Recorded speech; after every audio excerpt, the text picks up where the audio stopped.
बिस्मिल्लाहिर्रहमानिर्रहीम। अस्सलामुअलैकुम। Crime bulletin के साथ मैं हूं सुंदस खान। शामिल करते हैं हेडलाइंस। करंगी में ट्रैफिक हादसे में खातून जाँ बहक हो गई। जाँ बहक होने वाली खातून को जिना अस्पताल मुंतकिल कर दिया गया। इब्राहिम हैदरी में स्ट्रीट क्राइम का रेशो बढ़ने लगा। गुज़श्ता रोज शहरी को लूटने वाले मुल्ज़िमान गिरफ्तार। मुल्ज़िमान शहर में डकैती और रहजनी की दर्जनों वारदातों में मुलव्विस थे।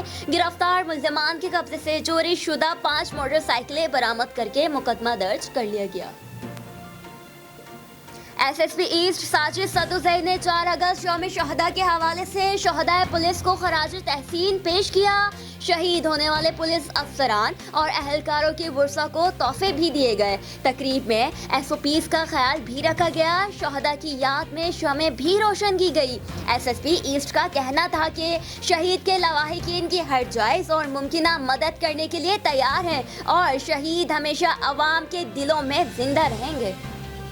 डिस्ट्रिक्ट वेस्ट बल्दिया टाउन में यौम शहदा पुलिस के हवाले से तकरीब का इनेकाद किया गया। तकरीब में शहदा को खराज अकीदत पेश करने के लिए चरागा किया गया।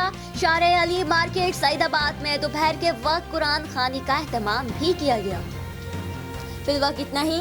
मज़ीद खबरों और अपडेट्स के लिए विजिट कीजिए हमारी वेबसाइट csnlive.tv।